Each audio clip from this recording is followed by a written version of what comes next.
the woke left, just everyone's, oh, Joe Biden a little bit. Oh, that, okay, so we finally started to criticize Joe Biden a little bit.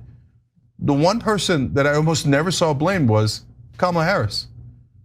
She was the candidate. But Cenk, I think you're being unfair because she ran a flawless campaign, so flawless that Queen Latifah endorsed her. Wow. She never endorses. Wow, that's what Joy Reid said. Joe Biden's been a phenomenal president. He's lived up to so many of the promises he's made. There's one promise left that he could fulfill, being a transitional figure. He could resign the presidency in the next 30 days, make Kamala Harris the president of the United States. What? The woke media is no doubt crumbling ever since Donald Trump won the 2024 presidential election. Ana Kasparian, Cenk Uygur, and the Young Turks have been one of the only media outlets out there, whether it's alternative or legacy mainstream media, that have actually called out the left for their BS. And in this video, they continue that trend, especially Ana Kasparian continues the trend of calling out the woke left and the woke media out there. This time they're going after a CNN host for giving absolutely ridiculous advice to Joe Biden and to the left wing, to the Democrats. Let's get into this clip here where Ana Kasparian destroys this idiot on CNN for this ridiculous take. Joe Biden's been a phenomenal president. He's lived up to so many of the promises he's made. There's one promise left that he could fulfill, being a transitional figure. He could resign the presidency in the next 30 days, make Kamala Harris the president of the United States. What? All right, well, the person you just heard from is the former aide for Kamala Harris. His name is Jamal Simmons, and he is suggesting that we make an online meme real and essentially pressure President Joe Biden to step down and make history by allowing his vice president, Kamala Harris, to be the first female president of the United States for the remainder of the term. Here's some context.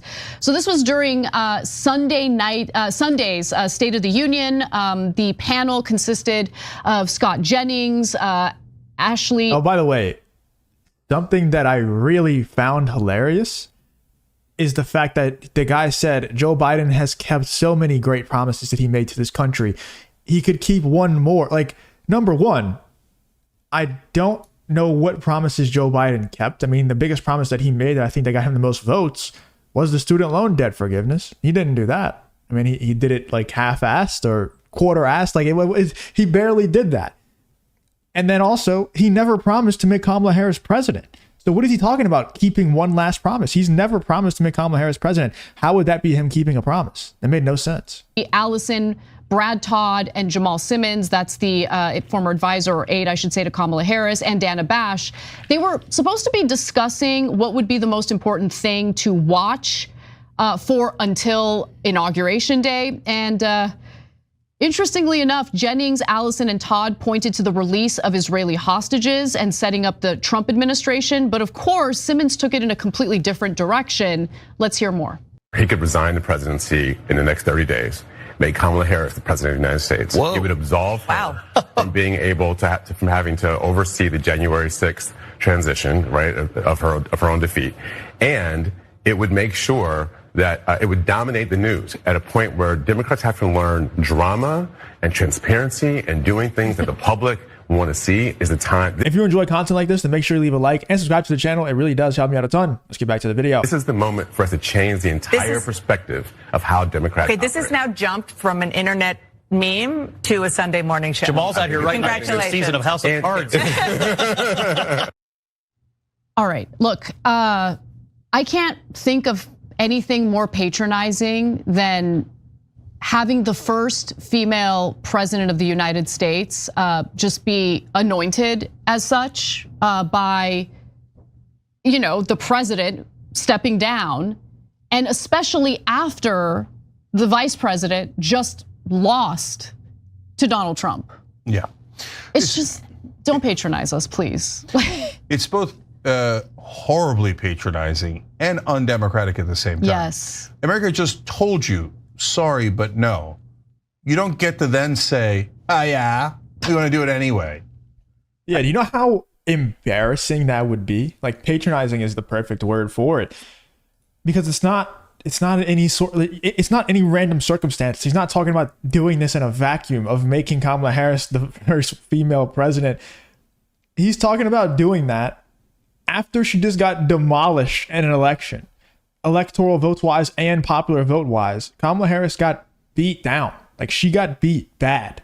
So it's obvious the American people don't want that. You know how disrespectful to the American voters it would be for Joe Biden to step down just simply based on the fact that they want Kamala Harris to be president?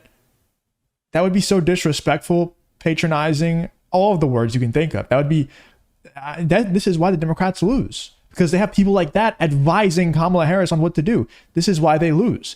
And I think Cenk Uygur, Ana Kasparian, these people who are actually at least a little bit open-minded can see that now. And they know that they need to make a change or else they're just going to keep losing because people like that are running the Democratic Party. It's awful. It looks terrible. I mean, imagine if they did that. Imagine like it was somebody else, Bush or whoever that was in office, and Trump lost. He's like, oh yeah, I'm gonna make Trump the president just to rub it in, right? What are you doing? That's so stupid. I mean, we just asked the American people what they wanted. They just told us. This is deeply insulting to everyone involved. And so why are they doing it? This is the new Kamala Harris ego protection industrial complex. So all over TV this weekend, I'm watching, and everybody's getting blamed. White women, Latino men. The voters. The Christians, voters, the woke left, just everyone's, oh, Joe Biden a little bit. Oh, that, okay, so we finally started to criticize Joe Biden a little bit. The one person that I almost never saw blamed was Kamala Harris. She was the candidate. But Cenk, I think you're being unfair because she ran a flawless campaign, so flawless that Queen Latifah endorsed her. Wow. She never endorses. Wow, that's what Joy Reid said. I've now talked to several people. Everybody knows that now. Like, I mean, because it was such a crazy thing to say. Oh my God. It's so dumb. Anyway, so look, guys, why do they do that? Because in Washington, offending the feelings of the powerful is the biggest crime there is. If anyone goes on TV and talks dirt about Kamala Harris, this close to her loss, where her feelings are still pretty raw. And same with not just her, her whole team. Their feelings are very, very touchy right now. The problem. And so if you're honest and you say they're the ones who lost the election, how is that complicated? They're like, oh, you might not be invited back on TV. I mean, that's such an egregious violation of etiquette and protocol. But this is yet another. Well, another reason why you can't do that is because she's a quote unquote black woman, even though she's not black. You can't criticize her because the only reason why she lost is because of the racists and sexists out there. That's it. I can't believe how much I'm agreeing with the Young Turks lately. I don't agree with them. See, the difference is a lot of people will say, oh, they're coming over to the right. They're coming over to the right. They're not coming over to the right, not on policy. I still vastly disagree with them on many things, especially crime being one of the main ones. And, there's so many other policies that I disagree with them on. But on the culture, on the actual political landscape, culture-wise, media-wise, I do align with their thoughts a lot of the time. Even a lot of times when it comes to their thoughts on certain politicians, when Cenk Uygur talks about him wanting actual populist politicians, and what he means by populist is just anti-establishment. That's what we all want. The difference is he likes people like Bernie who are anti-establishment, and we like people like Trump. So that kind of shows you the divide that is still very much there with Cenk Uygur, Ana Kasparian, and the right wing. There's still a big divide there, but they're definitely more common sense ridden than the rest of the left wing. And I don't even think it's close. I think they're the most common sense show when it comes to the media landscape, when it comes to the cultural landscape. They're actually seeing the light a little bit, whereas everyone else is just burying their head in the sand and saying, oh no, it's just the racists and sexists out there. That's the only reason why Kamala lost. And the Young Turks, Ana Kasparian, saying like, no, actually it's because you ran an embarrassingly bad campaign and Kamala Harris is an absolute idiot. Example, guys, of the real problem with the Democratic Party. And I've felt it over the last several election cycles, and it just keeps getting worse. It's this idea that the Democratic Party doesn't need to work for you, that they're not really tasked with representing the best interests of their base or working class voters, that this is all like pageantry and it's all about this power struggle to get certain people to higher positions of power. Like it feels like that's their only objective. So look, some people are gonna get offended by this, but I don't care. Who cares if she would be the first, she'd make history as the first female president. It would make history if she would actually be a president who represents the people and actually pushes for fundamental changes to improve the lives of American citizens. But it's not about that. It's all about seeing certain faces in higher positions. For what and to what end? Yeah, well, so this is actually a perfect symbol, guys, because she would be, it's saying, well, she'd be the first woman president. But wait, she didn't win it. Exactly. So the reason why we celebrate, one of the reasons that we celebrate the first woman president is because she earned it. And we're proud of her, right? And the country decided to go with a female president. We're proud. Exactly. It would be one thing if Kamala Harris had no choice. She never ran for president before. Joe Biden just, he deemed himself not worthy to be the president anymore. His mental decline has gotten too strong, whatever.